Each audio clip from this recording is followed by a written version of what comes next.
A beautiful meeting episode 3। मैंने रूहान की शादी करवाने का फैसला लिया है। विपिन जी अपनी बात बताना शुरू करते हैं। विपिन जी के इस फैसले से सब चौंक दिया। रूहान की आंखें बड़ी हो जाती है। वह हैरानी से विपिन जी को देखता है। आई होप कि आपको इस फैसले से कोई प्रॉब्लम नहीं होगी, विपिन जी ने अपनी बात को आगे बढ़ाते हुए कहा। कोई प्रॉब्लम नहीं होगी? कैसे नहीं होगी दादू? रूहान ने विपिन जी की आंखों में आंखें डालते हुए कहा। प्रॉब्लम है दादू मुझे। आप ऐसे कैसे मेरी शादी किसी से भी करवा सकते हैं? मैं शादी के लिए रेडी नहीं हूँ, रूहान ने कहा। रूहान अगर रेडी नहीं हो तो अपने आप को रेडी करो। मैं अपना फैसला नहीं बदलूंगा, ये मेरा आखिरी डिसीजन है। शादी होगी और वो भी मेरे दोस्त रघुवंश राय दीवान की पोती से, विपिन जी ने सख्त होकर कहा।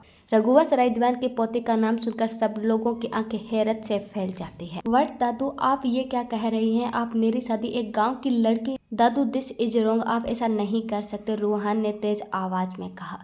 डैड आप बोलिए ना। दादी आप कुछ कहिए। दादू मेरे साथ ऐसा नहीं कर सकते, मैं इस शादी के लिए रेडी नहीं हूँ, रूहान ने गुस्से में आकर कहा। विपिन, रूहान सही कह रहा है। आज तक ऐसी कोई बात नहीं है जिसको हमने स्वीकार ना किया हो। मैं आपकी हर बात मानती हूँ, लेकिन इस बात से मैं भी सहमत नहीं हूँ। शादी जैसा डिसीजन बच्चे खुद ले तो बेहतर रहेगा, और आजकल के बच्चों को तो आप जानते ही हैं, नीतू जी ने शांत आवाज में कहा। तो इसका मतलब है ये कि आप लोग विपिन त्रेहान के फैसले से खुश नहीं हैं, विपिन जी ने सीरियस होकर कहा।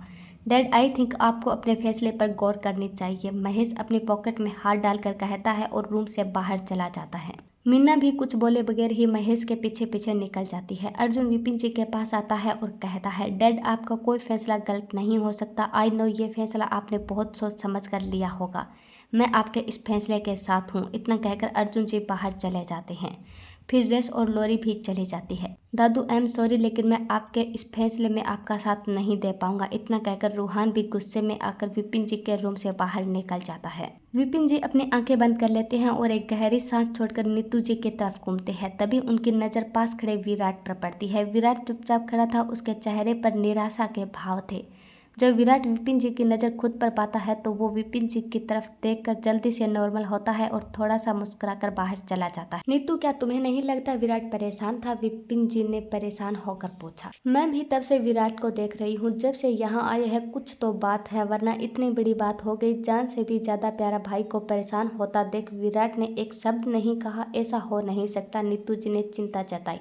हो सकता है किसी दोस्त के साथ झगड़ा हो गया हो, विपिन जी ने नॉर्मल होकर कहा। हो सकता है विपिन जी। नीतू जी ने विपिन जी की बात को सही लगी। थोड़ी देर रुककर नीतू जी फिर से रूहान की बात छेड़ती है।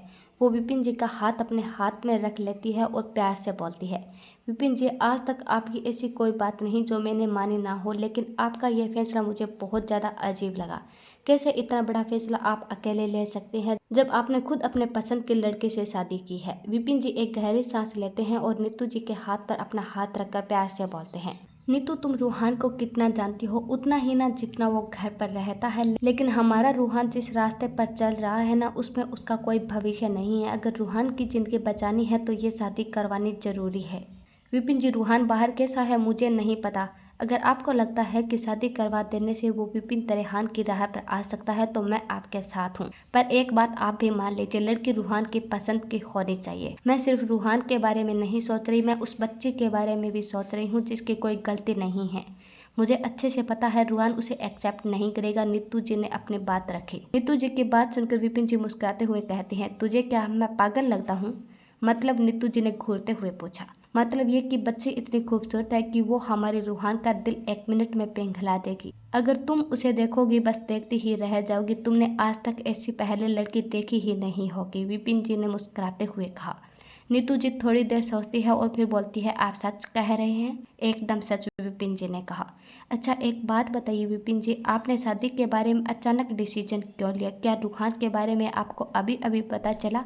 नीतू जी ने पूछा। नहीं नीतू, पता तो पहले से था। मैंने सोचा समझाने से शायद सुधर जाए, फिर अचानक से मुझे लंदन जाना पड़ा और वहाँ पर जाकर पता चला कि रघुवंश की तबीयत खराब है और मुझे उससे मिलने जाना पड़ा। रघुवंश ने आज तक मुझसे कुछ नहीं मांगा, लेकिन जाते वक्त उसने अपनी आखिरी इच्छा बताई। नीतू जी बीच में ही बोलती है, तो क्या रघुवंश जी की आखिरी इच्छा ये कि उनके पोते की शादी आपके पोते से हो? नहीं नीतू, रघुवंश ने ऐसा कुछ नहीं कहा, शादी की बात नहीं की। वो सिर्फ कुछ ही शब्द बोल पाया था।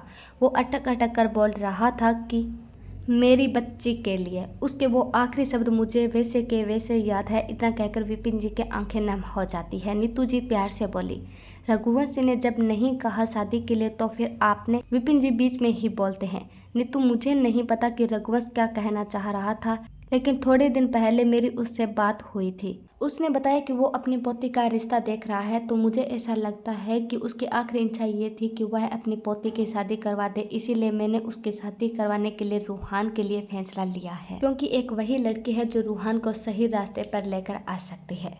विपिन जी ने गहरी सांस लेकर कहा, विपिन मुझे आपकी पूरी बात समझ आ गई है। सच में आप अपनी फैमिली में कितना प्यार करते हैं, नीतू जी ने नम आंखों से कहा। विराट विपिन जी के रूम से आकर सीधा गाड़ी लेकर मेंशन से बाहर चला जाता है। विराट के एक्सप्रेशन काफी खराब लग रहे थे। वह किसी को फोन करता है, सामने वाला झट से कॉल अटेंड कर लेता है। सामने वाले ने कहा, यस सर। विराट बोला, एक नंबर भेज रहा हूँ अब से 1 घंटे पहले की लोकेशन ट्रैक करके बताओ कहाँ एक्टिव हो रही थी। सामने वाले का बिना जवाब सुने ही विराट ने कॉल कट कर देता है। फोन कट करने के थोड़ी देर बाद उस आदमी का फोन आता है। सर यह नंबर होटल मून में एक्टिव था, सामने वाले ने कहा। विराट जल्दी से गाड़ी में बैठकर मून होटल की तरफ निकल जाता है। विराट के दिमाग में इस वक्त बहुत कुछ चल रहा था। उसका दिमाग पूरी तरह खराब हो चुका था। थोड़ी देर में विराट की गाड़ी होटल के बाहर थी।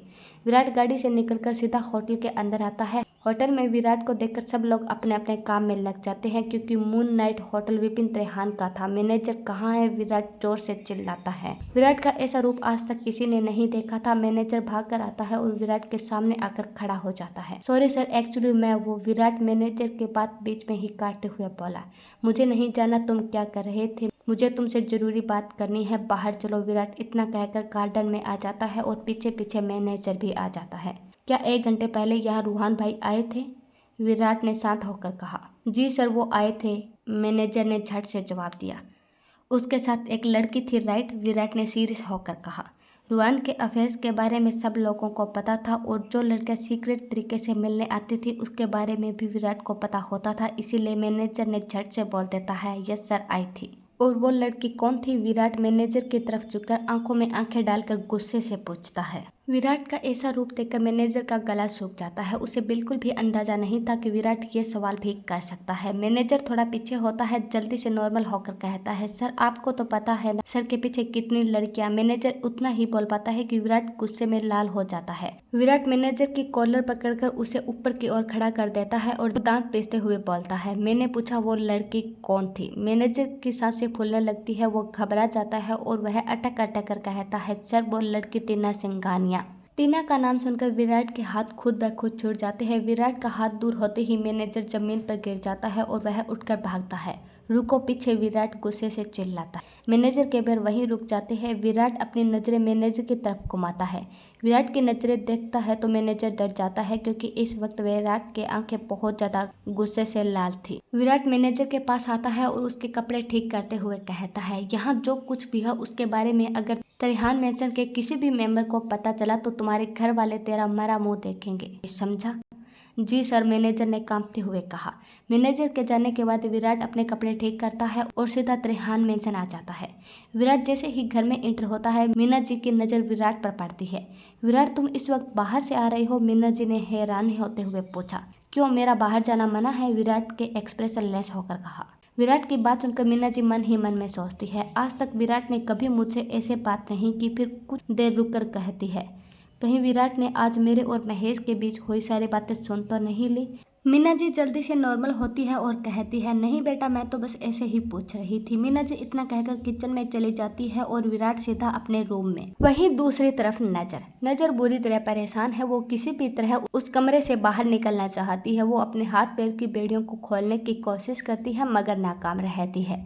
लड़खड़ाते हुए कदमों से चलते हुए नजर एक दरवाजे के पास आ जाती है। वो दरवाजा थोड़ा सा खुला था, जहाँ से किसी की आवाज आ रही थी। नजर कान लगाकर सुनती है तो एक आदमी एक औरत से कह रहा था, मैम पुलिस को हमारे ऊपर शक हो गया है, पुलिस पागलों की तरह हमें ढूंढ रही है। उस आदमी ने परेशानी भाव से कहा, मैम जब तक ये मामला ठंडा नहीं हो जाता हमें इन लड़कियों को यहीं जंगल में रखना पड़ेगा, उस आदमी ने कहा। उस आदमी की बात सुनकर वो औरत गुस्से से अपना हाथ दीवार पर मारती है और गुस्से से बोलती है, पता नहीं और कितने दिन इन लड़कियों को मुफ्त की रोटियां खिलानी पड़ेगी। मैम, मैंने इन सब लड़कियों की फ़ोटो भेज दी है, ये मामला ठंडा होते ही हम इन सब लड़कियों को भेज देंगे, उस आदमी ने कहा। उस आदमी की बात सुनकर उस औरत के चेहरे पर तिरछी स्माइल आ जाती है। वहीं उस औरत और उस आदमी की बात सुनने के बाद नज़र का बुरा हाल हो जाता है। उसकी आंखों में लगातार आंसू बह रहे थे और वह ज़मीन पर गिर जाती है।